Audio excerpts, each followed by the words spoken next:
Well, hello, everybody, and welcome to the Forgiven Podcast. I am your host, Pastor Logan, and I just wanted to take a quick second to apologize. We haven't put out an episode in the last 3 weeks, and that's almost all my fault. I got sick for 2 weeks, and Pastor Mike and I, with Christmas and a bunch of ministries popping up and all that kind of stuff, we just kind of had to put the podcast on hold for a little while. But we're back now, and it is, I'm obviously really excited. Because this episode is one that I have wanted to do since I came up with the idea. Truthfully, this guest was one of the first people that I wrote down on my Google Doc as somebody I wanted to talk to. Just because he's been very influential in my life. He taught me a lot, but also he and I are just good friends, and we have a good back and forth. And so I feel like this episode is going to be really fun. So we have on one of my close friends. He was a mentor of mine. He's a great leader in the church. He's also a fantastic worship leader and fellow youth pastor extraordinaire. We have my good friend Ethan Andrews from the neighborhood church to join us on the Forgiven Podcast. And so, Ethan, why don't you just tell us a little bit about yourself? Hey, I'm Ethan, and I am from Saskatoon. I love Saskatoon, Saskatchewan, of course. And lots of good memories with you, Logan, over the years. It's the most amazing years we've had together. So I'm really excited for this too. I'm just all reminiscent and stuff, nostalgic right now, thinking about all the stuff we've been through. So we'll have to get into some of those, Yeah, absolutely. Get into those juicy stories, those little tasty morsels of history. I'm already dying. This is going to be fantastic. So what do you do? What's your role at the church? What do you do? Tell us a little bit about your ministry, maybe how long you've been there. Just give us a little insight. Yeah, so I'm the youth pastor right now. I've done some other stuff around the church over the years, but I've really focused in on youth and stayed centered on that. I run the youth group, which we run from grades 6 to 12. So the juniors and seniors are kind of put together. And the neighborhood church is really, it's a cool, unique church, I think, and such a cool family to be part of. So I've just enjoyed those years working there with the students. And we're in a community called Lawson Heights in Saskatoon. And so I really love Lawson Heights, and there's lots of high schools around and stuff. So yeah, I just really do youth ministry mostly. There's obviously when you work on staff at a church, you kind of end up doing everything else too sometimes, but it's that's my job is with youth. Yeah. Well, and I think not even just work, not even just being on staff. If you just volunteer at your church, one weekend you could be doing sound, and then the next week it could be, hey, do you want to have your foot washed or something? Right? It's right? yeah, for sure. That's not a safe movement these days. Hey, listen. I did it live, okay? Bro. I was preaching over I got permission from this person. So I asked, I was doing the whole thing of Jesus washing the feet, and I was talking about how we need to serve our community and our people, and I used this as a big example, and I got one of our junior youth. He's one of my good volunteers, and I texted his mom and was hey, I know this is a really odd request, but is this something that you would be okay with, blah, blah, blah, blah, blah. Yeah. And once I explained it to her, she's that's awesome. I love that idea. I am so down. Absolutely. She's even if he says no, I'm probably just going to get him to do it anyway. Classic. I was well, no. And I was no, please don't force him. Yeah. But I washed his feet ahead of in service and stuff, and it was this really cool moment of me being the youth pastor of this is what I'm here to do. I'm here to serve the youth. Wow. Right. And so with him being one of the youth, I think it really hit home for a lot of people. So anyway, I bring that up to say it's just it's just really that funny. Really happened. I thought you were pulling that out as just a random example, and that's actually something. Man, good on you. I could not. Oh, man. It was. Listen, if this young man didn't want to do it, Pastor Glenn was also oh yeah, he's you could wash mine, and then he's I'm gonna go outside, and he's I'm gonna go barefoot in the mud, and he's I'm gonna make it real nasty for you. He didn't, obviously. Of course he would too. Yeah, that's awesome. Yeah. I could hear him saying it. Yeah, 100%. And so I guess for the listeners too, Ethan and I worked together for a long time. Like Mm-hmm. like just today on Facebook, I got a 5-year anniversary picture from like what I would say was probably one of the best youth teams I've ever been a part of. That was like under your leadership. And that was Oh. like the picture of all of us in like the sweaters that you got us and everything. It was like Oh yeah, I got remember that. I still wear that. Yeah, But me anyway, too, man. Those sweaters are yeah. comfy. Yeah. And so Ethan and I go way back. And so I kind of think it would be cool to give the listeners just a little bit of backstory on like how we even know each other too, right? Oh yeah. Yeah. So I went away to Bible college in Saskatoon, Horizon, and that's also where Ethan went. That's right. And part of represent. And Yep. part of your Bible college training there is you do ministry formation is what it's called. So you go and volunteer at a church. Mm-hmm. And I was like, ooh, I want to do youth ministry, but I didn't know what church or whatnot, right? I was kind of shopping around and I met you and found out that like, oh, you know a ton of the people that I know and like you're like kind of known in Manitoba. And I was like, cool, Manitoba represent because you like, you know. Because I came to college from Manitoba and worked there in the summers and stuff. Yeah. Yeah. Yeah. And so we just connected and I just did youth ministry with you for a year of just showing up that was still Thursday night, wasn't it? We were like, Man, I can't even remember when we did that. I think it was still Thursday. I think it was still Thursday. I'll take your word for it. Yeah. Not that it matters, but and so like Ethan was just like a youth pastor to me, and it was really great. And I say this all the time, and he always gets after me and is like, "No, you weren't that bad," but I know how bad I was, and so. I had just second guessed him on everything because I was like, "Oh, I'm at Bible college. I obviously know what I'm talking about." And so like. Okay. First of all, that's a what should I call that? Like a syndrome that Bible college students will never be able to avoid. I think, Yes, honestly, I think you get there and you're like, oh yeah, now I know everything. You know, it's like it's a sickness that happens to us all, man. I mean, luckily, I think for you got rid of that like pretty quickly through your years, you know what I mean? Yes, I think I did as well. I think I was worse when I was your age doing it though, honestly. Like I was like, man, Mr. Critical, just like, why did the pastor say that? I would have said it this way, or you know, just ridiculous, right? Yeah. But yeah, no, you were not that bad though. I do try to tell you this every time you say it, is like it was so important to have your voice around the table like that, where you were like questioning things and being like, well, why would we do it this way? Or why can't we do it another way? And like, sure, sometimes I had to be like, yeah, okay, like we don't have time to discuss this right now. Like we just got to do what the plan is, you know? But like it changed my youth ministry to have you asking questions. It was awesome. Loved it. I don't have any like Bible college students on my youth team right now. Shout out to my youth team. You guys are fantastic, by the way, and I know most of you are listening to this. And so notice how I said that was one of the best youth teams I've ever been a part of. I have to be biased and say that the youth team that I have now is the best one, right? Like I have to, right? That's just like a rule somewhere, right? Be true to your school for sure. Yeah, absolutely. Yeah. So Ethan and I ended up doing youth ministry for many years, and then I did my internship with you guys, and then I was hired on, and then you know I worked at the church for like 3 years and just helping you and doing a bunch of stuff, and and so Ethan and I we're good friends. Like even ever since I moved away and everything, we still hang out online. Like we're still friends, and so and I think Ethan, you're so valuable to like me, but I think just to the greater Christian community. Of like youth leaders and everything like that, because you have this innate ability to develop really good leaders.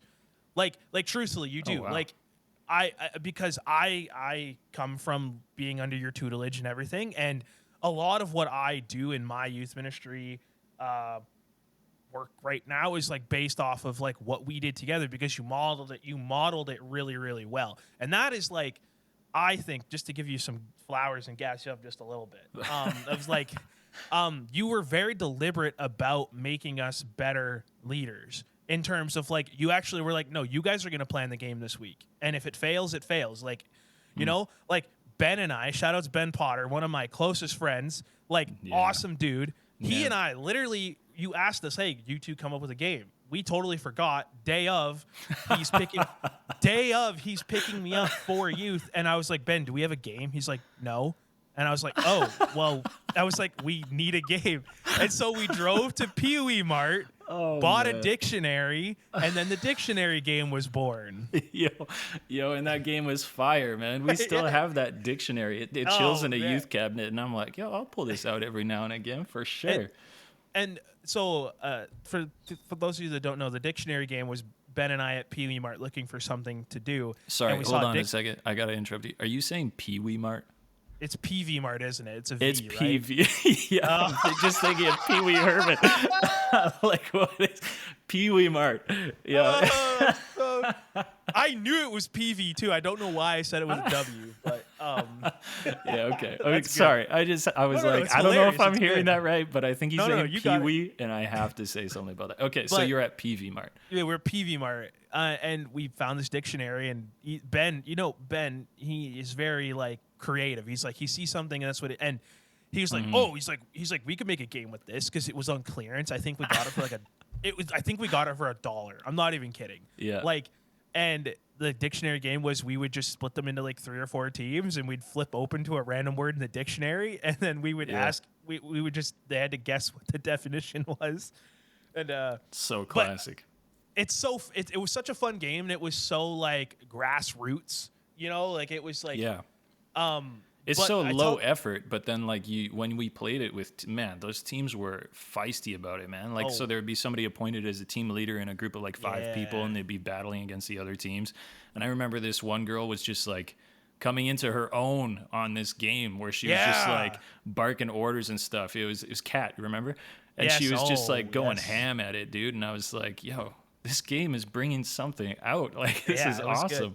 Yeah.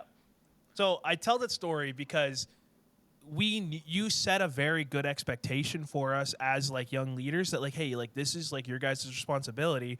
And so for Ben and I, we wanted to do a good job. Now him and I don't know why you left the 2 goofballs in charge of that, because then you get results like that. Well, 2 of the most creative youth leaders I've ever worked with, just by the way. You two were very, very creative. Like, yeah, so many of the things we did over the years that you guys were together on that team was all you. So props to you guys.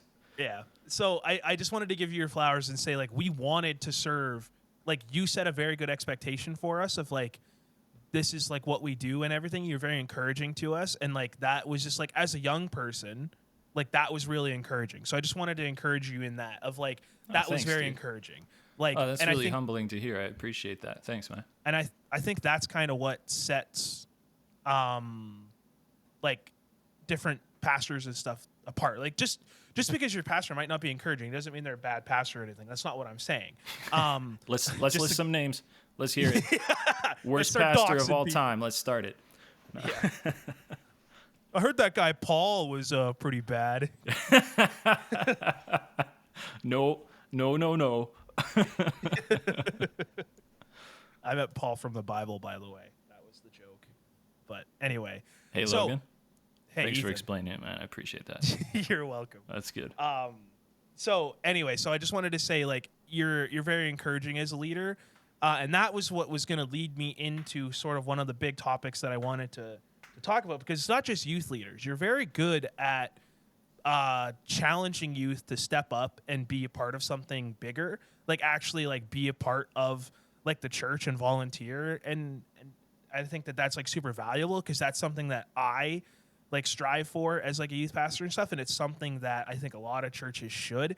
And I think for parents listening too, if your student isn't volunteering, I would ask them why not, and maybe see if there is an area that they could. Mm-hmm. Because like there's so much value to it. Mm-hmm. And that's kind of what I wanted to talk about, was this idea of like, how valuable is it like to get your students serving? Like, what have you seen over your years of being a youth pastor, of like students volunteering and learning and gaining from that? Yeah. Wow. That's a good big question. It's also challenging because I don't really feel like I'm always crushing it on that, you know? So I feel like coming from an angle of maybe more like what have I been able to do to get out of the way or to empower people more than like I don't feel like I'm responsible for the great amount of volunteers we have at our church that are youth, because we do have like a crazy amount of youth volunteering at our church. But yeah, I don't know. I feel like sometimes it's really like just about giving those opportunities and trusting young people with things that sometimes we would be more nervous to think like, well, should we have like a kid working on presentation? Like, what if they mess it up? Or like nowadays, lots of churches have like a stream room or something, some production room. And Logan, you operated ours for a long time at the neighborhood. And I mean, I think it's tricky to think like, should we have teenagers doing this, or are they just going to get distracted? And I've heard people say things like, well, they'll just be on their phone, or they'll just be talking to each other, or they don't really, and I think really trying to remove those obstacles is the biggest thing, maybe. That's kind of just what I'm thinking right now, is like understanding that young people, like they need to be trained and equipped just like adults do, but they're able to fill those roles just as well, and sometimes even better. I mean, you think about Gen Z, and it's like whole generation that like started with technology that millennials and Xers and stuff didn't start with. So it's like they're poised for better situations in terms of handling technologies and stuff. But Yeah, I don't know. I know. I think that's a really good like answer of like, and that's something that I even have to kind of challenge myself on a little bit too. Of like, sometimes we just got to get out of the way. Like sometimes we're our own worst enemies in that regard, whether you're a youth leader, you're a parent, or sometimes you're a youth yourself listening to this. Sometimes you got to get out of your own way. Like sometimes you have to recognize that like, no, you have a skill, you have a God-given talent for this, and it's time that you maybe start using it. Yeah. Because I hear from a lot of people, it's like, oh, I'm not good at anything. Or like what am I, like what can I do? Yeah. That's And a then rough thing to hear from a student too, right? Like that's, Yeah. I was thinking about that just the other day, actually. Sorry to just jump in, but Oh, go for it. thinking about how sometimes, like we'll tell people at church, like there's always something for you to do, like go ahead and sign up. But then there's going to be somebody who's like, well, I'm not good at greeting people. I'm not good at, doing music. I'm not good at, and whatever that, like, it feels like everything that you could list is like something they're not good at. But really what I think is important to challenge people with is like, well, there is something that you have, like you have God-given gifts and abilities, and like maybe you still need to develop and unlock those, and that's why you don't know that they're there. But like the best way to do that is to like start doing stuff, like try it out, go do a couple different things and see what you can develop. Because nobody just like turns 10 years old and they're like, I'm very proficient at serving communion. I don't know, like whatever it might be, or I'm very good at running bottle drives. It's like that's not just something you just like all of a sudden realize you have unless you've tried it, right? Yeah, I think that that's a really good point. And that's always what I tell any volunteer, whether you're a student or an adult, whatever. Come and try it. You're not going to know if you like it or dislike it until you try it. Right. Yeah. And I think just giving students the opportunity to do that is like really important. And I also think, again, right, because we have a vast age group that listens to this. If you're a student listening to this, don't be afraid to try something, right? Like I hate saying it because it sounds so corny, but like the church and volunteering actually is a safe place for you to try something. Yeah, that's right. Right? Yeah. Like if you want to learn something, ask us. If you have a passion for something, ask. I can't promise that I'm going to be able to make it happen for you, but I can promise that I'm going to at least try, and I'm going to come alongside you and help. Right? And I think that that's like really important. And parents too, and youth leaders, let's be open to our students wanting to take part in it, because something that we kind of know about Gen Z and Gen Alpha now too is they are the most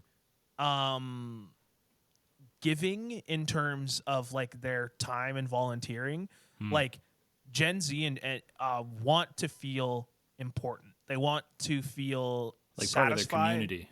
Yes, a part of their community. They want to feel not validated. I can't think of the right word.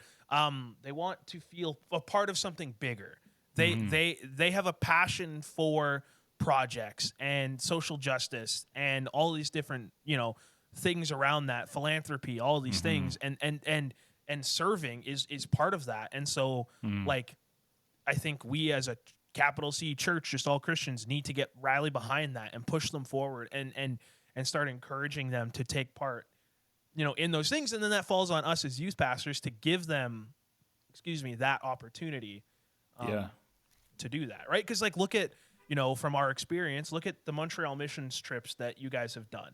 Those are massively attended. Yeah, definitely. Yeah. Right. And again, it's going to Montreal, so there's some level of fun to it. But that is a bigger part, of that. Yeah, for sure. Well, I mean, like, this fun stuff will hook people sometimes, but that's the reality of serving just in life in general, like as a Christian principle. So outside of church ministry, even, like serving is something that can be appealing. And there's sacrificial serving where you have to give up things in order to serve, but it doesn't necessarily always, sorry, you know what? Somebody's knocking I was gonna door say, right do you now. need Like, to? what is I was going gonna say, on? we can pause. Just go and you can go and get your door. It's not. I'll a problem. be right back. All right. Yeah, not a problem. Ha, listeners, you're stuck with me now. Just kidding. I might cut this part out, but we'll see. You know what? One thing that I wanted to just mention too, while Ethan is gone, we got our Spotify Wrapped this year, which is amazing. Thank you for all the listeners that played a huge role in that. But you guys absolutely crushed it this year in making the podcast bigger and better.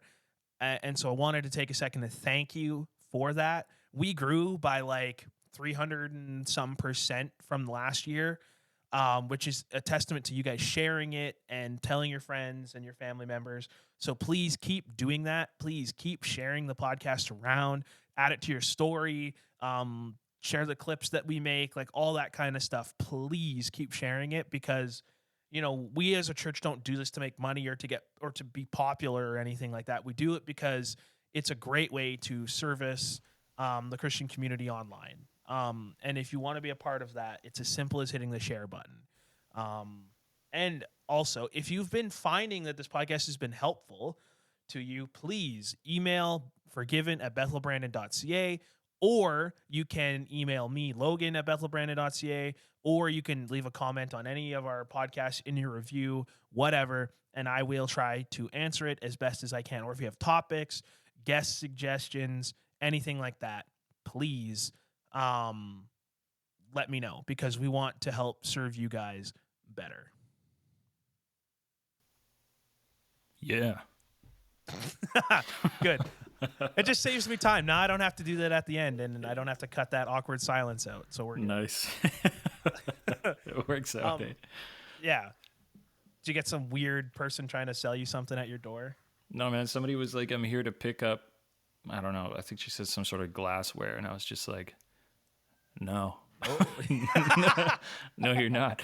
No, I asked, our street is notorious for this, so I always try to help redirect people because they'll be like, I'm supposed to be at, number 200 or whatever. And I'm like, nah, you're pretty far off. But yeah. That's good.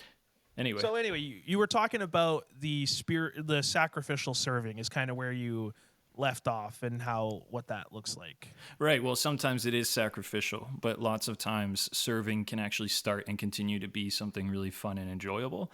And if you're operating in your gifts, or some people would say a green zone, or whatever the terminology is that you want to use, if you're operating out of an area that you're competent or comfortable in, or something you're developing competency because of your enjoyment in it, you're much more likely to just be having a good time doing what you're doing. And I think I find also, I'm going to piggyback this into another bit here, where if you're able to discover some of those things outside of the church, serving and volunteering in your community, at your school, whatever, those are also going to help you be more equipped when you get into serving in your church body and stuff.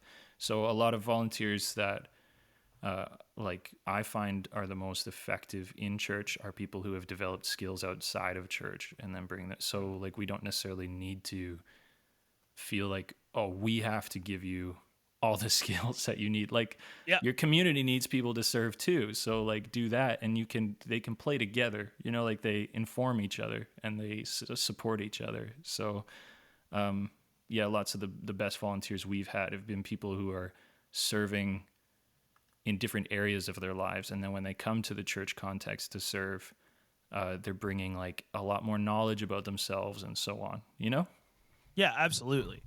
And I saw this clip on Instagram, and I think I sent it to you. I send you a lot of stuff, so I don't ever expect you to watch it all. Oh, sometimes I just binge those puppies, man. I just sit down. I get sent so much stuff to you that I early morning or something like that, I'm gonna go through and watch them all. Anyway, there was this clip, and it wasn't a Christian podcast. It was like just like a normal sort of secular podcast, but they were talking about like production, and they were talking about how the church is the best learning grounds for like production in terms of like lights, sound, cameras, like that type of production stuff. Interesting.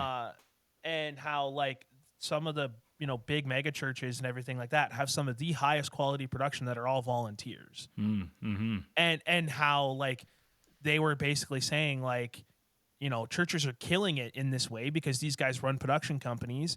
And they have all of these, young people coming out of the church who have done this, the last like 5-6 years, who might even know more, in some areas than some of the actual people who've been doing it their whole lives. And it was very interesting for me because I was like, like that's actually really true. And it got me reflecting. I wouldn't be doing what I'm doing if it wasn't for church.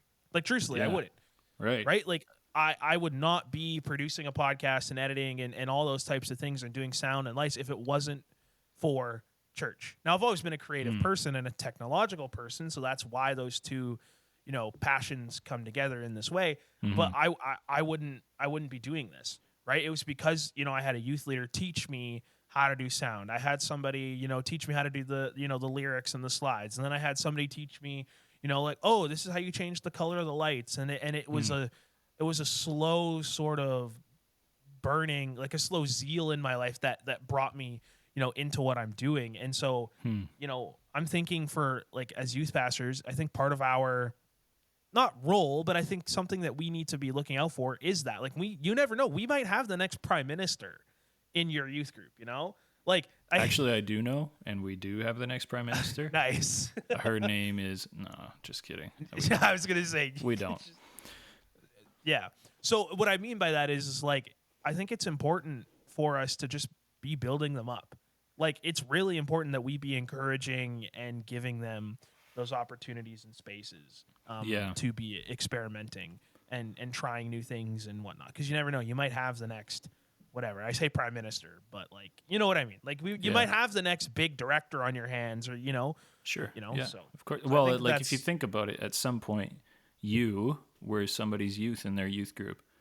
And so like whatever they poured into you has brought you to the place that you're at now where you're leading. And so like that's the next generation, that's a very significant and I mean, so for any students who might be listening being like, well, I'm not going to be a prime minister, I'm not going to be a youth pastor, whatever, like it doesn't have to be that. It's like whatever role you go on to take that is significant, like the church can equip people to be there. Absolutely. Yes. If you look at history as well, like particularly like Western history, and European history, the church has had a lot to do with like the development of arts and stuff over the years. And in North America, I think you see a lot of people who start out their music careers and stuff in the church because they got to be part of choir or they got to lead music or whatever.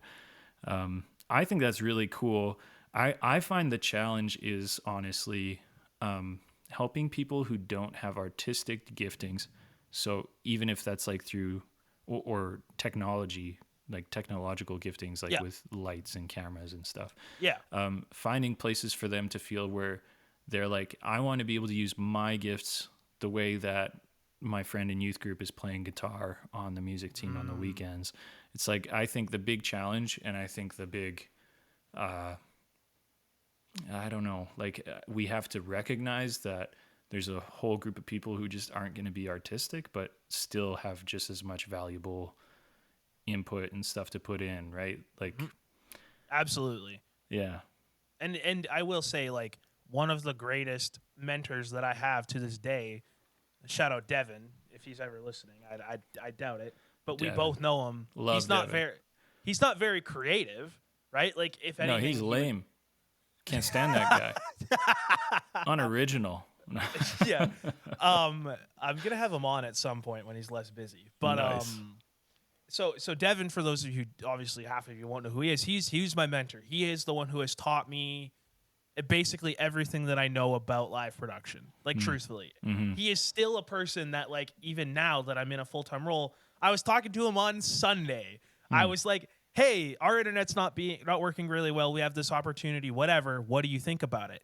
And he instantly sends me back a paragraph of, well, you got to think about this. You got to think about this. And and he, he's not one that's gonna be all creative, but he is a professional. That's literally what he does. He runs one of the biggest concert houses that I know. Like, it's like, that's no small, like, and for me to be able to, like, learn from that is, like, such a huge, like, blessing. But for him, it's like you were just saying, like, he's not going to be up there singing and playing and doing all that stuff. For him, that is the worst kind of torture you could ever get him, like, to do. But he gets to serve by, like, installing all of our cables and, like, planning out systems and making redundancies and training the volunteers and all that kind of stuff, and building the systems that you guys, I think, still use today. I have no idea. And it's like, that is, like, just as valuable as the person preaching or as the person, singing or whatever. And like, I actually think I heard this from Pastor John, and it's something that I say all the time. For those of you who don't know, Pastor John is the head pastor at the neighborhood church. And so he was my boss for like 3 years. And so he used to say, like, church is like a football team. There's a position for everybody. And I don't know if he coined that term or he heard it from somebody else. And I've said this numerous times on the podcast, and I feel like the listeners are getting tired of it, but I'm going to keep saying it until y'all really internalize it in your heart. There is a position for you to serve in the church. There is. There is. If you're not a creative person, but you have a smile on your face, great. You want to shake hands and welcome people at the door, that is just as valuable as the person making the coffee. That is just as valuable as the person in the nursery. That is just as valuable as the volunteer cleaner who comes in to vacuum, right? Like, and so for those listening, like, especially teenagers and stuff, you don't have to be the forward face of it. Like, you don't have, like, if you're introverted or you're just a little shy or whatever, maybe you just don't like being a public person, fine. Like, the worship team isn't the only place for you to serve. That's exactly it. Like, we need electricians and contractors and everything. Like, when we did a major renovation of some of our building just before the pandemic hit, we had a retired contractor who oversaw the whole project. And then we had a taper who has his own taping company come in, and an electrician who brought his company in and we had an electrical engineer who, like, planned a new lighting ballast setup, and, like, all of those things. Like, we could only do that because those people were in our church. And I think even if you're coming from a smaller church, like, I grew up in churches that were, like, I mean, depending on the Sunday, you had like 7 to 50 people. I don't know, like, all these different small town churches I grew up in. And in each of them, like, you might think, well, if our church is smaller than these larger churches who have a lot of different career professionals in them, like, how are we supposed to have that? It's like, actually, you don't need to be doing whatever work as a career to give it to your church. Like, I know lots of small churches I lived in. It was like, let's move people. Like, let's help the people in our church move. Like, anybody can move boxes, or the church needs to have plumbing done. It's like, well, we'll either figure out how to do it, or, like, there's just lots within the church organization that you can do. But I think even outside the organization is, I think that's also a place that teenagers are going to feel a bigger pull to do volunteering is, like, I care about the church as an organization, which is why I work at one. But there's just so much more to the church than the organization. And I think teenagers particularly will feel the pull to be, like, banding together as a community and be more interested where, like, hey, this person that I know in my church, this is their thing going on. So I'm not serving at the church, but I'm going to serve them to help them, like I'm going to have coffee with this person I know that's struggling, or I'm going to, like I already used this example, help somebody move, or I'm going to go to this person's house to help them pick up a drum kit or something. And, there's just all sorts of ways where like your serving can still be within the church and not necessarily tied to the organization. Although I think everybody should do something like on a weekly basis with the organization. I'm biased No, because I realize that we need people to be doing stuff. So I'm biased that way, that like we still need that to happen. But like if people are like, I don't know, like what do I do within the organization? It's like, well, think about like who's your community in the church? Like who are you close to and what do they need and how are you serving the people around you? And I think that's how like we can lower sort of these like I don't know, these like guard posts around the church that are like we only serve within the church, and like how do we get to serving our community? I think the most easy access is like through each other into our lives as we spread out. And there is something that we say at the neighborhood church that I really do enjoy, which is every weekend we say we've had church, now we get to go be the church, or let's go be the church. And I think that's so important to remember. And I used to think it was cringy every weekend we would say it. And I was like, come on, man, like this is too much. But I really love it because it's a genuine reminder every week where it's like, this was just our service. Now, like what we actually live out is going to happen. And I think the next generation is going to care more about that. Like you were saying, Gen Zs, from what I've read in studies, so I could be wrong, but Gen Zs are more likely to cling to community ties and like family groups and like tote those as their accomplishments or like their priorities.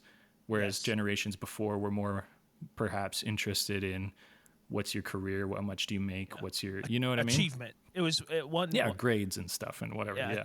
Very achievement based.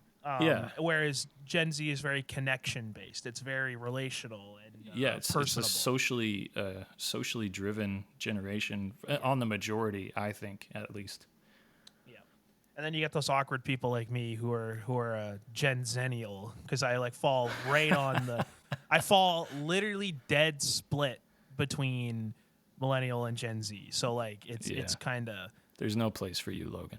No, I'm not wanted. But everything we were just saying about how there's a place for everybody, it's actually not true for you. I'm sorry. You don't fit the mold. No. I had to listen. I had to create a podcast just to get some friends. Okay, so like.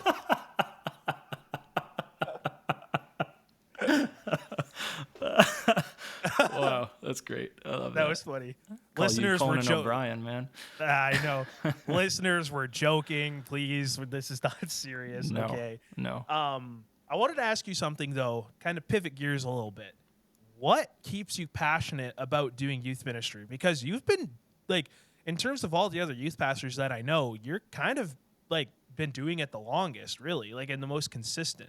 I'm the oldest, is what you're saying. You're trying to diss me. No. I know older youth pastors. I don't say old. I say seasoned. Ooh. That's what I have. Brent and Bobby. Shout outs to them. They're my two newest youth leaders, and they're like they got adult kids now and everything. And they're always like, I always like ask them like, hey, like what? How do you look at this from a parent's perspective? And they always joke around. And it's like, you're asking us because we're old. You can just say it. And I'm like, no, I'm asking you because you're seasoned and you have experience in this that I don't. That's right. Valuable perspective. 100%. And you can't get that perspective any other way than just living. So can't race it. So what keeps you passionate about doing youth ministry though? Because like you've been doing it what 8-9 years now? Like I've been working at the neighborhood specifically for 8 years, just this past summer. So, and previously, I mean, I had my fingers in youth ministry throughout the years leading up, but I was so young. I mean, when does it? Yeah. I mean, if you're listening right now and you're like, when does my contribution to youth ministry start counting? Like in high school, it starts counting.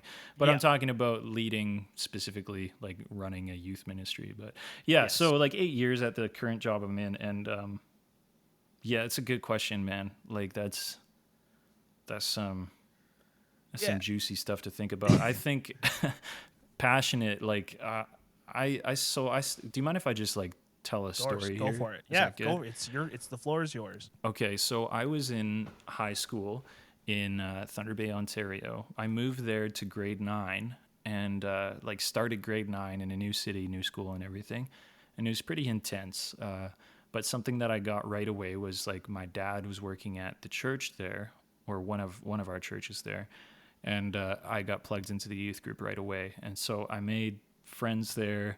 It was horribly awkward, like just really talk about like an anxious, miserable time. I also had like rank social anxiety at this time in my life. And so I managed to get connected to this group, even though it was really challenging. And my youth pastor was like, I mean, at the time she was like mid 50s. And so I remember being a teenager thinking like, man, I can't relate to this lady. Like when I first got there, you know, I was like, Yeah. man, like culture tells me I should have like a young, probably male youth pastor for me because I'm a male, you know, like that was like the cultural expectation. But throughout the years, what really just absolutely changed my life was like I went through it a lot just in terms of mental health, lots of like anxiety, which led into like seasons of depression and like talking like panic attacks, like multiple times a day at school and stuff. Like being a teenager is whack, man. It's so hard. whack. Like It's I don't. so hard. I look back now, and now that I know I made it out, I can be like, man, teenagehood was awesome. But like in the midst of it, I was like, what is even going on? You know, I got to places in my life where I was like, I'm like so tired of fighting all the time. I just like this is, I was depressed. So the reason I bring that up is because all through that, I realized that like this youth pastor, even like she just was consistent and she was just faithful to her post as the youth minister. And she had to deal with us being big whiny babies and having all of our teen drama and stuff. But she always tried to make time to talk to us. She would have us come to her office to have chats. If something significant went down in the youth group, she would initiate and she would be like, can you come talk about this? Like, what's going on with you? Or and just always very encouraging, always very prayerful. And I was like the absolute idiot who was like crawling underneath pews and stuff in this old church. And like, she would like walk up to me and she would look at me just being like, what are you doing? Like, I'm trying to speak right now, you know? And I would be like, oh, nothing. I dropped something, you know, just being an absolute butt, you know? And she was just so faithful and so consistent and really taught us that like, our relationship with God was just so important, and she just drove it home all the time. And after coming out of high school, moving on, I was like, it took me a couple years after I graduated to really figure out where I was going and stuff. But I went to Bible college, and I realized I was like, man, teenagehood was the worst. Like I had the worst time. Like that was so painful and so difficult. And recognizing that God had a place in my life at that time in my life changed everything for me. Like beginning to take my relationship with God personally and seriously was everything. It just flipped my life upside down, where like I was free from so much, and like I learned how to walk through the things that I needed to walk through, and I was given the Christian community that would support me, and my spiritual life informed my other areas of life, like my physical and emotional and mental health was impacted by my spiritual faith and practice. And so anyway, the reason I say all that is like I realized like here's my youth pastor who I thought I wouldn't be able to connect with at all, but she played such a huge role in me really like actually turning my life around and like going into a positive, bright future. And like, man, this wasn't even like times where it, like, I can't even recall like a conversation where she was like, I got to tell you this thing and it's going to change everything. And I was like, mind blown. You know, it wasn't like that. It wasn't super epiphanic. It was just throughout the years, I look back and I was like, we need youth ministry. Like, I just knew that. Do you get what I mean by that? Yes, 1,000% I do. Like, that's very similar actually to my sort of origin as well. It's a little bit. I was definitely the crazy kid crawling under the pews as well. So like I can understand on that one for sure. Yeah. So, as a side note, actually, it like pick out that crazy kid in your youth group, and they'll make a great youth leader if you give them the attention they need. 1,000%. It's might be something I've already been looking at. And Nice. so like, You're like, hey, Demetrius, you're absolutely insane. You want to be a youth leader? Yeah, so I like that.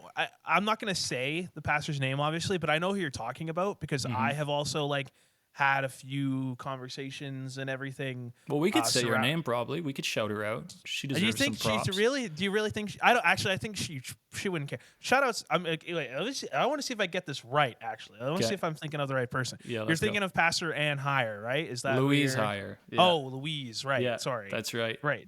Yeah, Yeah. she's awesome. Shout out Pastor Louise. She just retired recently, and so like, Yeah, I know. I was bummed because I wanted to do something to contribute, but I was leaving on a trip to Estonia at the time. But yeah, it's like props to her, absolutely, and her family, her husband Clarence as well, and everything. Yeah, Let's just never met name them. drop their entire family. I've got some addresses here too. Let's just You got social insurance numbers too.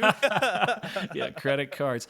Yeah, but that was like that's something that's how I started youth ministry, I guess, was I was like, this needs to be done. Like our youth need to have somebody who cares to just be consistent in delivering like a message of faith to them and challenging them to take their faith seriously. And the crap I went through when I was in youth group, I was like, I know there's kids still going through this stuff. And so somebody needs to tell them they're not going crazy. It's okay. And that like God has a will for you through this. Like this isn't the end of your road. And so since I needed to hear that, I knew more kids needed to hear that. And so, that was like my foray, I guess. Is that the right word? No, that's into that's youth ministry. yeah, that's good. But what keeps me passionate is really just still that. Like that's still just like the heartbeat of it, And I mean, weeks when maybe it feels like a little bit repetitive or things are more stressful or maybe I feel like things aren't going super well, which is like more often than I would like to admit, honestly, but like from the inside at least, But when I feel like things aren't going well or I don't know what to do and stuff, I really try to center myself in prayer on that, where I just try to practice my spiritual disciplines to align myself with that goal of saying, like, there are teenagers that need the touch of God in their lives. And like, I can't stop doing this if who else is going to do it? I need to be doing this. I need to be helping the next generation come up and recognize that God has this crazy, awesome will for them that's just going to blow their minds and it's going to flip their worlds upside down. So that's what keeps me passionate. The trick is keeping yourself centered when you get bogged down by all the rigmarole, Yeah, and what you said there too doesn't just apply to you as a youth pastor. That applies to you as a teenager, to you as a parent, to you as a youth leader. Doesn't like if you're a youth listening to this, know that like what Ethan is saying is absolutely true. That God does have an incredible plan set out for you. And yeah, it's going to suck because we have to rely on God's timing and we want things when we want them. And God knows obviously ultimately what's best for us. And so kind of as a teenager, it's really hard to wrap your mind around that. And I think kind of once you do, I think things set in place a little bit. And that goes back to those spiritual disciplines, right? Of like, are you praying every day? Are you reading your Bible? Are you sitting in silence? Are you fasting? Are you, seeking mentorship? Are you doing these types of things to align yourself, like you said, like with what God wants? And I think that is always like the catch-22 of like just being a Christian, right? Yeah. It doesn't matter what age you are. Life is challenging. There are things that are put in front of us that immediately draw us away from God and from that relationship that we have with him. And so it's trying to, move through that. Yeah. Yeah. I mean, as a teenager, I felt like I was just the worst. Just period. I was just the worst. No, I was at the worst. I was like the worst at spiritual discipline stuff, man. Like praying and stuff. Like I got so distracted all the time. Like I highly suspect I have ADHD. Like there's just not super easy for me to sit and be quiet and stuff. But well, it's easy for me to sit and be quiet if I'm doing something entertaining. Yeah, same. I found for myself as a teenager, prayer was really tough. Reading the Bible was really tough. And lots of times the development of those spiritual disciplines was driven by necessity. Like I waited until a storm hit so that I would dig in. And over the years, I realized, like, man, if I could have been pursuing deepening my relationship with God and like my identity with Christ before everything blew up, it would have been so much better, you know? And so that's kind of what I try to teach teenagers as well. But I like, if you are a teenager listening, spiritual disciplines are hard. Like they're called disciplines for a reason, but we need to practice discipline in our lives, like in every area. And you're like, okay, ears shut off. That sounds boring. That's the worst. But you practice discipline in small things. Like you'll practice discipline in how you eat. You'll practice discipline in your exercise, your schoolwork. You'll even practice discipline in your relationships. And so if you can learn to practice spiritual disciplines, like you'll be setting yourself up for a life that's going to be a lot less of the crazy up and downs, because Christ centers you and like levels you out. So just a thought about that. But I don't think we have time in this podcast to really get into. No, that's a whole other separate. Yeah, there's a whole other thing about spiritual disciplines. We'll have you on and do another one on that. But one thing just to add on final to kind of wrap up that part about disciplines and everything. First of all, I did not set myself up well as a teenager with establishing good, healthy boundaries and disciplines. So even now, as a pastor at 26 years old, I still struggle with it. I still have to mentally force myself to do these things because it's just not inherently easy. Yeah. Right. Yeah. So that's just for everybody listening. Like, it is not meant to be easy. Yeah. Okay. But the sooner you start, the easier it becomes. And just another example of discipline. Think about it this way. We let a singular red light define when we go and when we don't. That's discipline. Some of us do. I mean. Yeah. Well, unless you're Ethan over here. I don't. But, yeah. But the sentiment is true, right? We let a red light or a green light dictate when we drive forward and when we don't. And we all understand that that is the rule of the road, and so we have to be disciplined to follow it. And we do it so subconsciously, right? Red means stop, green means go. So imagine if we could try to apply that same level of discipline and understanding to our spiritual life and understanding with God. I think a lot of things would change. And so I think I just use that as an example to try to challenge the listeners a little bit. It's a little you are more disciplined than you think. Yeah, something about disciplines, if I could just, I know this is we could just keep going, so I'll try to make this the last thing I say about it.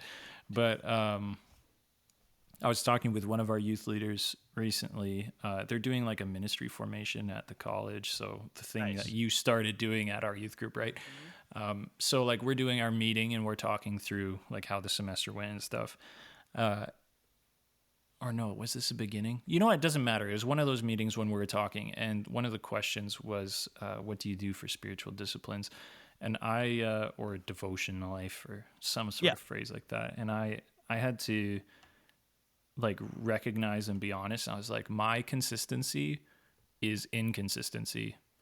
And hear me out here, because there's going to be some, I don't know, some people might faint by that or something. I don't know. But I'm not the person who can, for 6 years in a row, wake up at 7 a.m. and read my Bible for an hour. I've never been that person. I thought I was going to get there one day. I'm 30 years old. I thought that I would get there by now. But I've recognized in my life that that's not who I'm going to be. And actually, what's more meaningful to me with my spiritual disciplines is finding what is compelling at the time, what is driving me at the time, and integrating that. So sometimes that's Bible journaling, where you read the Bible and you write notes in those side columns. They sell these journal Bibles now, you know what I mean?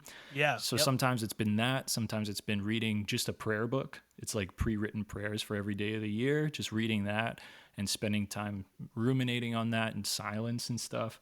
Or sometimes it's just been journaling thoughts in a prayer meeting, or it's been, and I've learned to, so who knows, maybe you might say this isn't a good idea, which is totally fair if you want to say, hey guys, don't do what Ethan's saying. But for me, I've found a lot of peace in recognizing like I'm not going to be that same thing everyday person, because I'm not like that with anything else in my life. So I just like find the things that are going to be meaningful for whatever period of time. And I really try to cling to those and be disciplined in them. And then when something changes in my life or rhythm changes and stuff, I'm able to pivot and like shift into a different spiritual discipline or whatever. And that's brought me a lot more peace, and it takes off the stress of being like, oh, I really need to be continuing this and reading my Bible in a year or whatever, you know, like I've just like eliminated that stress and frustration from my spiritual disciplines, and it's made me a lot more free, and it's made me honestly feel a lot more comfortable with like the natural shifting and changing of life instead of being stressed out by it. I actually have that same mentality myself, and that's something that I've brought up on this podcast many times, actually. Nice. Is that same mentality of like, don't try to set, first of all, don't set an unrealistic goal, because you're just never going to reach it and you're going to be discouraged, and it's just compounding effect.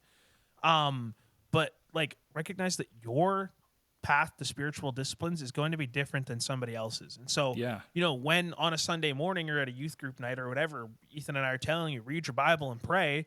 We're not saying that you need to do it like how we do it. We're saying that you just need to do it, right? I'm not going to give you the magic formula to figure out how to do it, right? Because I can't, right? I don't have that magic formula that's going to work for you, right? But you need to at least be attempting to figure it out. We could give starting points, right? Places to start at, Yes, right? And so I think that that was very well said. I completely, wholeheartedly agree with everything that you just said, because it's something that like I do myself, and I think that's really important. Nice. So we're gonna pivot one more time, okay? Because I think, pivot, friends, jokes, funny. I always when it's just me on, I always like to do something fun with the guests and stuff like that. And we've cracked jokes the whole time, but I always like to ask a couple fun interview questions just to have some fun. And so, what is like your Spotify Wrapped look like this year? If you still don't use Spotify, dude. I don't know. But I'm so stoked about this. Yeah.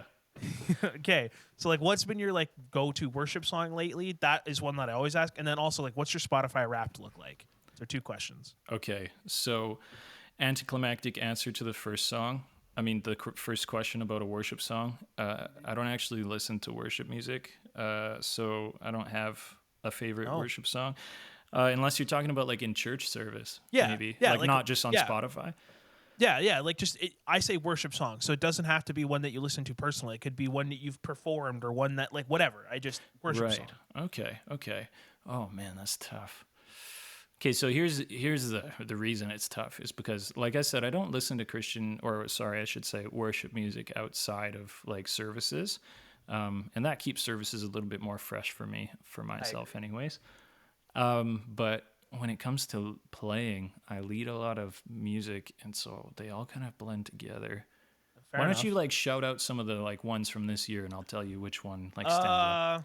Okay, hang on. Well, Praises is a big one. I doubt you've probably led that one. I led it once because I thought I should. It's a good song. Yeah. Holy Forever. I doubt you did that one. No. That's a really. Promises. I know that was a big one. Oh, I dig Promises, man. That one's got a great bridge as well. I Thank God. That's also another. Yeah. That's a great upbeat one. I like that one. Yep. And then you got like the Christ Be Magnified. You know, that one's it's the newer version that Cody Carnes did. That was kind of making its debut again. I love that one's more like hymnish, you know? Yeah. You got Firm Foundations, again, another Maverick City one. Mm-hmm. My Testimony, that was on Elevation's new album in the last like 2 years. Run to the Father, Waymaker, you know, all of the classic. Another in the Fire, that's a little older, but that kind of had a huge, at least around here, it had a big, Resurrender, Graves in the Gardens. You know Rattle. What? Honestly, out of those that you're listing, I think Promises is my favorite one so far. That's fair. I love that song. It's one of the few Maverick City songs that I like. Yeah? I'm not a big, I do listen to worship music outside, but of of services, but I might stop because I have noticed that I have been like zoning out during that kind of part. It's because I'm listening to so much of the same music. So I might try that. But I just don't like Maverick City music all that much. It's not to say that they're bad. It's not that they're bad You hate them. musically. You just you detest them. Yeah. I just don't like the so much spontaneity to their work. Like I understand that that's their whole thing, is like that's their entire, shtick is that. So that's just, but Promises and Firm Foundation, those two songs are pretty good. Yeah, I like those two. The Firm Foundation, the He Won'ts kind of, I'm not super. Oh, it's just the part anyway, I like. this is me getting like, this is like me talking as a music leader and like but being like nitpicky about stuff. So like, please disregard. But yeah, Promise is great though, because I love songs that talk about God's faithfulness. That's like, it'll always resonate with me, because it's like such a huge part of my faith journey, is just recognizing the faithfulness of God. Even when I'm faithless, He's faithful. So it's just like, it's good. Those songs speak to me. Yeah. Yeah. My personal favorite worship, like the slow, methodical, emotionally driven like worship song is like I really, really like Holy Forever. It's just one that I just listen to a lot. My favorite upbeat one though is I Thank God. And shout outs to Abby and Allison, my worship leaders. I definitely told them at the beginning of this year that we are going to do that song at like every worship night, and they've done it at every worship night. So shout outs to you girls. That's great. This is me telling you we don't have to do it again anymore. You better be listening to the podcast. No, I'm gonna tell them anyway. Allison. I just love that song. I love the drum part at the beginning and the upbeat nature to it. Not enough words. Hey, listen, this is my last comment on this, and I want to hear Spotify Wrapped. Okay. Why is worship music, like over the last like 5-10 years, been so slow and like sad? Yeah. Like I understand that worship. It's contemplative. I understand that there should be some contemplative worship music and everything. Absolutely. But it's like, do we not recognize that like worship should be fun?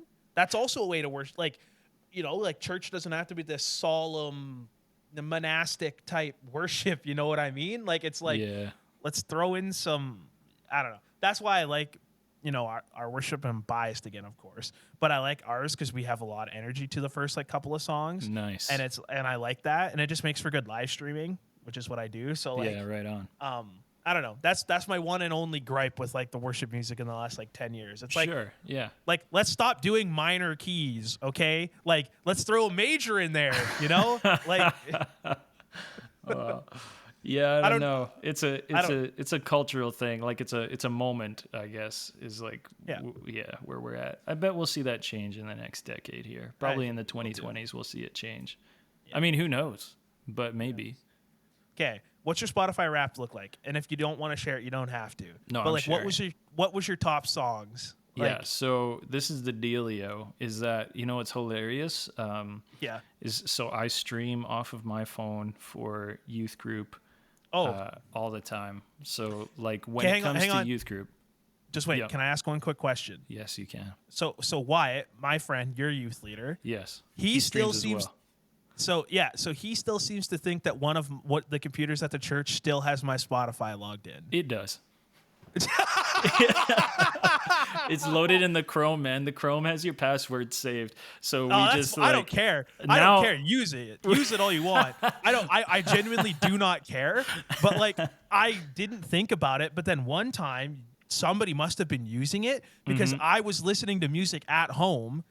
And then like the new like session started somewhere else, and then it like kicked me out and was like listening to different music, and then I was like, so funny. And then how like Spotify will tell you like in the bottom right corner like what device it's listening on. Yeah. It said like some like random laptop or something like that, and I was like, oh, maybe somebody's using my work laptop at the church, like here. I was like, I don't really care, whatever. And then Wyatt was like joking around with me about it. He's like, oh yeah, he's like, yeah, we still use yours. And I was like, oh, okay, cool. It was just really funny. And I didn't know if he was messing with me or not. So I wanted to corroborate. Anyway, sorry to interrupt you. I thought that was really funny. Yeah, man. continues your No, that's Spotify. it is funny. I think that we've officially navigated to a different account, by the way, for Okay. services. But it is funny. For a while, it was just like, I mean, Logan signed in, so Here, I use it. I don't use it. Go yeah, for it. Anyway, sorry to interrupt. I thought that was really funny. it is Continue with your funny, man. Spotify. Well, so my Spotify kind of got thrown off by that. Just the Yeah. fact that for a couple Mine's a hours little. every week, I'm streaming clean Christian music because I'm always trying to find music that's like, what can I play that's gonna be hype, that's not gonna Yeah. like randomly. One time, dude, I threw on a Polyphia album because I thought it was all instrumental, and that album is not instrumental, no, dude. And I was like, because I mean, there's a few people I should say in our youth group that vibe with Polyphia, but then I like left the room and I come back, and it's just like there's some dude like rapping in this track, and I was like, I should have listened to this album before I put it on, and it was anyway. So I stick to the clean Christian hip hop for like youth group stuff. Yeah, so do I. But yeah, so funny enough, my top genre was Christian hip hop, but I never listened to it on my own, So Spotify gets a little bit messed up if you're streaming for random stuff. But my top band was Silent Planet, which was absolutely accurate. That band is amazing. I don't know if you've heard of them before, Logan. I have not, but I'll have to listen to them. Yeah, they're progressive metal. It's really good. They just put out a new album this year, actually, called Super Bloom, and it's like it's kind of like a sci-fi based album. It's pretty awesome, actually. Okay. And I got do you want top tracks or what? Yeah, just you don't have it's your choice. You could share whatever information you want. It's Spotify rap time, so I figured let's dissect it a little bit. Yeah, man. I'm so stoked to talk about Spotify rap. This is my favorite part about Spotify every year is getting rap. Absolutely. So, Yep. my top songs. I'll give you my top 5, and then I want to hear yours, okay? Yes, of course. Okay, so my top song was Hellbent by Impending Doom, which is a Christian metal band. It's just so funny. It's just so funny. It just it's an intense title, but if anybody listening is like a metal fan, specifically like Impending Doom is like a death metal band, you'll know that there's some solid dudes. And then Trilogy by Silent Planet is number 2, so there comes Silent Planet again. Culture of Death by Impending Doom is track 3. Track 4 is Alive as a House Fire by Silent Planet. And the last one was like a single that I was just absolutely enraptured with this year, which was Let Go by Under Oath. I haven't listened to Under Oath in a long time, but I really should. Yeah, so disclaimer, if anybody, if you're going to listen to any of this stuff I've listed, just like be aware that these are all metal recommendations. So if you're like, ew, yucky, like it's okay. You don't have to like it, but. Yeah, no, that's good. Okay, my top song was Yes Song. That was on KB's newest album this year. Nice. It was like he does like a modern take on like Yes I Will, like that worship song, and he adds a whole bunch of like rap stuff to it. Yeah, and it's got the sickest bass drop in it at one point, and it's so good. Nice. KB's great, man. Which I'll be honest, again, I was surprised that this album made it into my top number 1 song because I don't remember listening to it that much. Mm-hmm. But I probably listened to that bass drop a lot of times, which added to it. Yeah. The second one, of course, Holy Forever. I said that was my go-to like personal worship song. Nice. And then Armies, also on KB's newest album. Yeah. I remember that one. And then The Name, which is all of them came from that album. I listened to that album a lot. You were just rocking KB this year, hey? He hadn't put out music in so long. Yeah. I was so happy that he dropped the new stuff. Yeah, KB's hot, man. He's definitely got some fire. Especially, you know what song I love? It's the perfect cruising song. Is literally the song Cruising by KB. It's the perfect cruising song. That's Lecrae. No, Lecrae does Cruising. No. Wait, hold on. Let me just whip it up here. Okay. Hang on. Because Lecrae also has a song called Cruising, and it's on, I think, Church Close 3. It's on Church Close 3. I know what song you're talking about, but... Maybe it's just called The Cruise. Hold on. I'm going to pull up the album here. Yeah, you pull it up, and I'm gonna go over my top artists, though, while you pull that up. Yeah. So, which is funny that Andy Mineo is still my top most artist, which is odd that, like, the most listened to, like, because I listened to a more like overall of his music, whereas KV I only listened to his newest album this year a lot. So yeah. But yeah, KB was the second one, And then this is an independent guy. He's not Christian, but almost all of his music is clean and it's like really good. And he's like completely independent. Mm-hmm. Connor Price. He is awesome. His music is so like Yeah, I heard you and Wyatt talking about Connor Price on the yeah. Discord one time. Yeah. Yeah. I love his music. It's like this like it's rap, it's hip hop, but it's not like it's flow. It's very like he's very good at rhyming and he has very good lyrics. It's not like mumble and it's not like that super fast like stuff you can't hear. And it like tells a story and his YouTube shorts and his like TikToks and Instagram reels are so good. Nice. And he's Canadian Mm-hmm. and so he like yeah, so Connor Price awesome.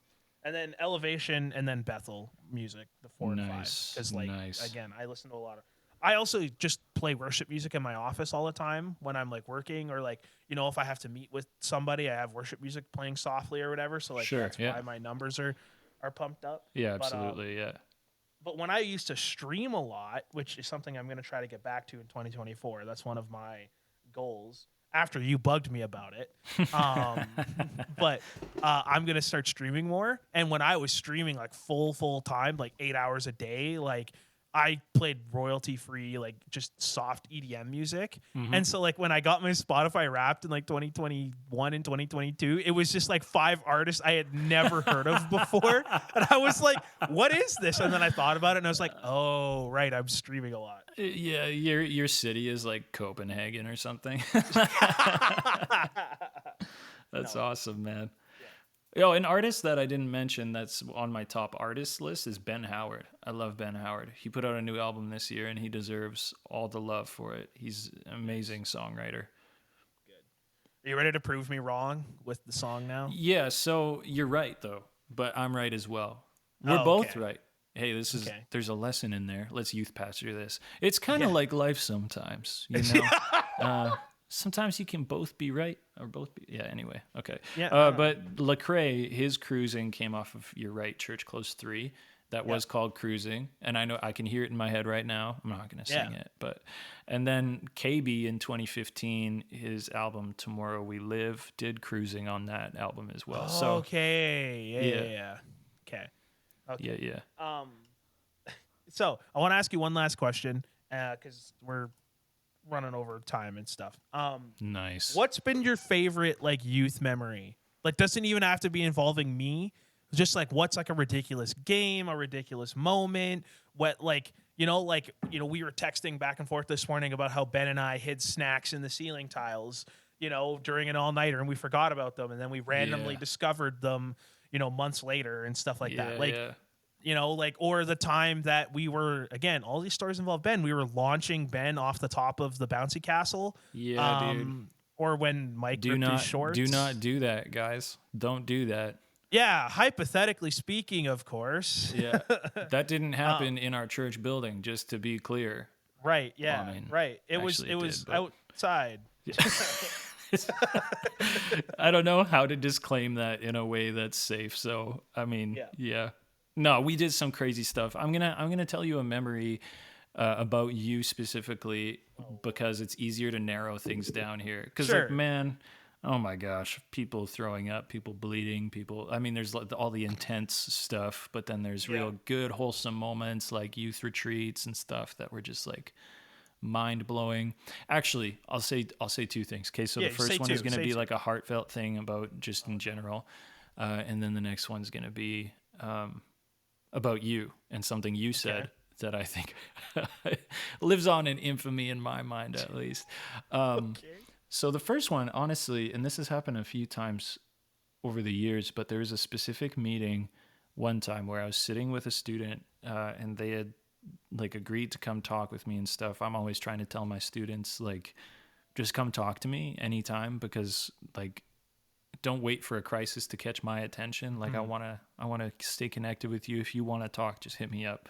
So this student did, and we were talking and, they started revealing just like some really crazy things that were going on in life. And I had the opportunity to sit there and pray with them and talk to them about it. And this was like, I think only 2 years into me starting youth ministry full time. And after that conversation, the student left and I was just like overwhelmed by the absolute like honor and privilege that it was to be in that position and to just be like, wow, like I get to talk and pray with people about this crazy stuff. And God has given me the opportunity to, like, it's such a privilege to be involved in anybody's life. Like, never take for granted that anybody lets you into their life, for one thing, but then to trust you with stuff and to want to pray with you and meet with you and like talk about their faith with it is like the biggest privilege you could ever ask for. So that was like, in terms of youth ministry, that's a moment, and it has happened again. I've had epiphanies like that over the years, but the first time that just hit me like I ran into a brick wall where I was just like, I'm so humbled by the fact that I got to have that conversation, you know? Yeah. So that was just amazing. And then the second thing is Logan always had the craziest ideas. And it was awesome because, like I said at the top of the podcast, him and this other youth leader, Ben, were just really creative, and they had all sorts of stuff. And I mean, I could trust these guys where I could be like, hey, we want to do dodgeball, but I don't know what to do about it. And like Ben and Logan would just make a new game that involved throwing stuff, and it was just insane. Like, stuff where I'm like, I don't know if that's really safe necessarily, but okay, we'll go for it, you know?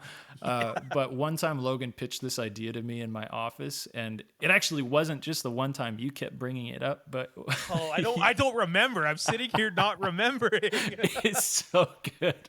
Because we were on this hype train in the youth group at the time. We were crushing events at the time, right? I remember the season. Yeah. Yeah, our youth group was just like, it was banger after banger, and we had like 4 people on staff that would work to collaborate towards youth ministry. Yes. And so like, because of that amount of input, we were just crushing events and stuff, because we could pull off stuff that like you can't pull off just with one youth pastor or whatever, you know? Yes. Oh, yes. And I remember you in a meeting where like, okay, so what if we do like, have you watched like those like Japanese game shows where they're like slipping on stuff? And you're like painting a picture, right? And you're like, okay, so what if we go into the auditorium and we move out all the chairs and we set up just like a giant ramp, and it goes like high, and then we put like dish soap or something down it, and we have leaders at the top, and the students have to try and climb the ramp while we throw stuff down at them. Yeah. I vividly remember this now. Dude, and I was like, man, like what a moment for me to be like, I don't want to crush this guy's creativity. But I was like, there's no way we could do that, man. Like, first of all, it's like we're going to get stuff all over the place in the auditorium. Like, we can't get students to climb something high up on a slippery slope. Like, they sign waivers. Come on. It's doable. Yeah, but the best part is that like, I don't know what I said the first time. I might have actually just been like, okay, that's a good idea. Let's keep working on it. Like, I might not have said no right away or something. Oh, you 100% were like, yeah, I remember this. You were 100% were like, hey, yeah, like that's a good idea. Let's like table that, and like let's think about maybe we could like, I don't think you used the word table, but you were definitely like you were definitely like the no, but yeah, I was trying. Yeah, I didn't want to crush the creativity, right? Yeah, so, yeah. But I remember bringing it up many times. So it came up again, yeah, man. And I just remember at one point just like being like, Logan, we're not doing that. Yeah. Which honestly, you could have just said that to me the first time, and I would have been like, okay, like, yeah. You know, like lesson learned, honestly. Although I didn't want you to feel like, oh, well, I can't dream that big, because if you didn't dream that big, we wouldn't have all the good ideas you had, you know? So that's just fair. To circle back and to say props to you, because you were always thinking creatively. But I think we drew the line at students suspended 20 feet in the air on a slippery slope while youth leaders throw something at them. Okay, it wasn't. Let me just paint the picture of what I imagined, okay? I want the listeners to get a good idea of this, okay? So I distinctly remember I struggle with insomnia. I still do. So like there would be like days where I just wouldn't sleep. And when you can't sleep, I'm like, well, I might as well do something. So I would just go on YouTube, and I would just like go down the YouTube rabbit hole of like, I was trying, for some reason I really wanted to watch like Wipeout, like the old like Wipeout show or whatever. So it's like, oh, I'm gonna see if I could find some clips on YouTube. So I started watching Wipeout, and then I found like another version, and then it was like eventually it's like 4 a.m, and I'm watching a Japanese game show of like them dude, look up Japanese game shows. They are insane. If you ever want ideas for youth, be careful looking up Japanese game shows. Yeah, that was gonna be my next. That was gonna clean be my search on your safe search. I was gonna say make sure because they can get pretty R-rated very quickly. So just just be very careful. And so I was like watching them, and yeah, what they did was they basically built and it wasn't. I didn't say 20 feet. Okay, that's ridiculous. Well. But, I don't know, maybe man. The auditorium is like 30 feet high or something. So yeah, well, truthfully, we could. You know what? I have an idea. Anyway, but so my idea was like we just build like some type of slope. Doesn't have to be 20 feet. Whatever. We just build some type of little ramp, and it's like stairs. So like you kind of build ledges into it. Kind of think of like stairs in Minecraft. Think like that. Okay. And then you slick it down, and then you put like. Leaders at the top have like pool noodles or just like tiny things that don't hurt, but enough that it's like distracting that you're throwing at them. And then the first one to like reach the top and like ring the bell or whatever wins. Yeah. And it was like, in my mind, I thought it was so easily achievable because I was like, we stack a bunch of chairs and then we just get like some plywood and we just like. That's even more janky the way you're describing it. It's I was like worse. 19. I was like 19, 20 at the time. Okay, I did not have the same mentality of stuff that I have now. Just get some chairs and plywood. It's just like plywood sitting on top of chairs. No, we would put like plastic over tarp over the plywood. Yeah, okay? Yeah, I get what you're saying.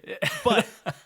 So anyway, listeners, that was what was envisioning in my head of like, we could do something like that and it would be really fun. Listeners, you decide whether even the way he described it is better or worse.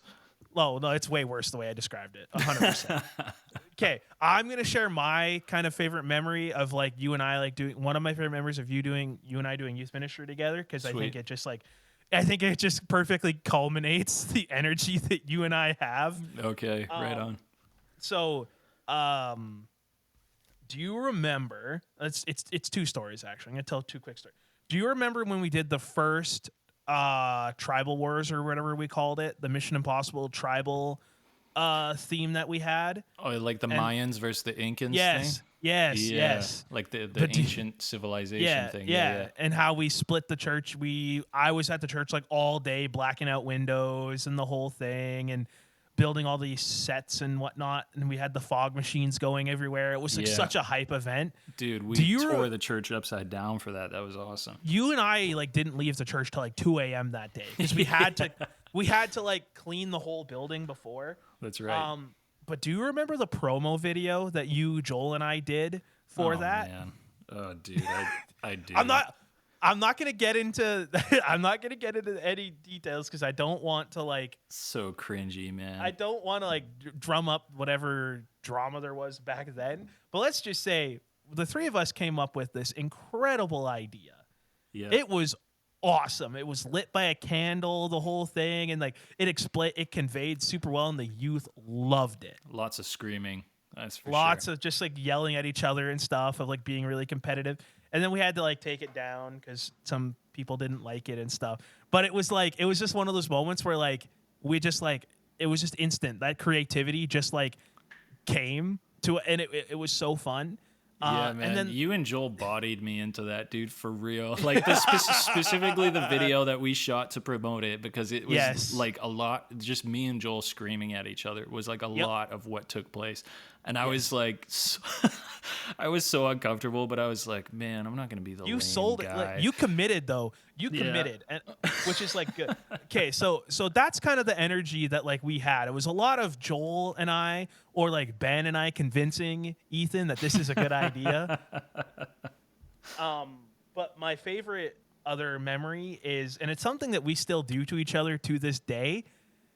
You and I used to like go to Walmart probably once a week to get youth supplies. Yeah, and. Sometimes I remember one time we were completely tapped for ideas, Yeah. And we didn't know what to do. And you're like, let's just go Walmart. Let's see if we can find something. Just wander the aisle. So we literally wandered the aisles, and then we came up with the greatest game show night that we ever did. Yo, for real, we did. Absolutely.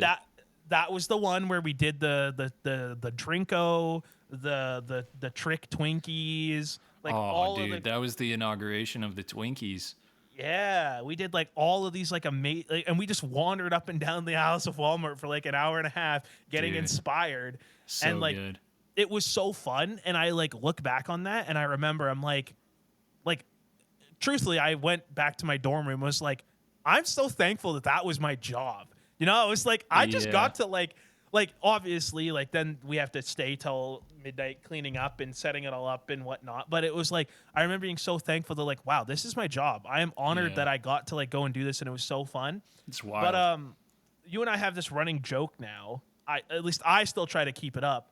Yeah. Where we every once in a while when one of us is at Walmart, we text each other a picture of like one of those like dollar store chargers, and we're like, "Hey, you need a charger?" Yeah, because when we were in line that day, there was one sitting there, and it was like, "Hey, you need a charger?" And it's so stupid. It's so small, but it just keeps going. It's so dumb. And so like literally the last time I was buying used supplies at Walmart, I texted you a picture of a charger, and it was like, "Hey, you need one?" Yeah. So I say that like I'm gonna wrap all this podcast up now of like the fact that like you still like commit to the same joke with me is like really funny and everything, but it goes to show the amount of like dedication that you actually have to like the people that you're close with. Oh, thanks, dude. And so and just like for youth listening. Whether it's, you know, whether you're part of the neighborhood church or you're part of mine or you're part of whatever, you're somewhere else in the world, take time to like actually try to invest in your youth group. Because one of the questions that we didn't get to today, so we're going to have to do a part 2 of this for sure, is nice. We will do a part 2. I'm telling you that right now. I can already tell this is going to be a banger. That's awesome. One of the questions that I'm going to leave the audience with as a challenge. How do you as a youth, how do you as a youth leader, how do you as a parent, how do we as youth pastors, Ethan, how do we make the youth group experience better? How does the youth that's coming have a good experience? Yeah. Right? Because it's very easy for somebody to come, sit in the corner, talk to the same 2 people, and, you know, kind of just play the game and go home. But is that really the best experience you can have? Yeah. You know, right? How do we as, you know, how do we encourage them to do more? How does the youth themselves get the best experience, the most benefit out of youth group? And we're not going to answer that question today. I just want to leave the listeners with that. Nice. How do you get the most benefit from your youth group? How do you challenge yourself? I really want to hear that. I really want to see those responses. I'm excited for that. Yeah, so that's going to be the question on Spotify and everything. How do you get the best benefit from your youth group? And that's what we're going to, I think the next time, leave them with a little hook, you know, in a year when we do another one of these. We'll leave them with a year-long cliffhanger. Just the longest. Like their answers have changed by the time it's readdressed. Yeah. People have graduated. They're like out of youth group now and stuff. They have children. Yeah. That's what I'm going to leave you guys with. How do you get the most out of your youth group experience? Because yes, us leaders and parents and pastors put a lot of time and effort into making youth group fun. But if you're not willing to kind of open yourself up a little bit, if you're not willing to put in just the littlest bit of effort, you're not going to get the best experience that you can. And that's not just for youth group. That is for anything in life. So that's kind of my end point. And that's something that you taught me very much so, of like, you were like, we get out of this what you put in it. And so like, that's a big valuable lesson. Original quote from me, but I came up with that. I'm the first person to say that. Yeah. And so that's what I'm going to end this. That's what we're going to end this off with. Ethan, thank you so much for coming on. It was a blast. I am so happy that we finally did this. Yeah, man. Thanks for having me on, man. Love you always. It's so great to have you as a friend and as a co-worker in the ministry. And, you know, all those years of working together have been, like, just very informative for me and developmental for me. So appreciate you always, man. Yep. And this is the last thing I'm going to say. I just looked down at our recording software and I just realized what you titled yourself. You absolute troll. So for listeners, we use a program to record online and you can set your name. And instead of Ethan being mature, he called himself Ethan Bandrews. Like Ethan Bethel Bandrews, Brandon. baby. Like Bethel Brandon. That's really funny. That's good. That is hilarious. But thank you all for listening. Thank you, Ethan, for coming on. Merry Christmas.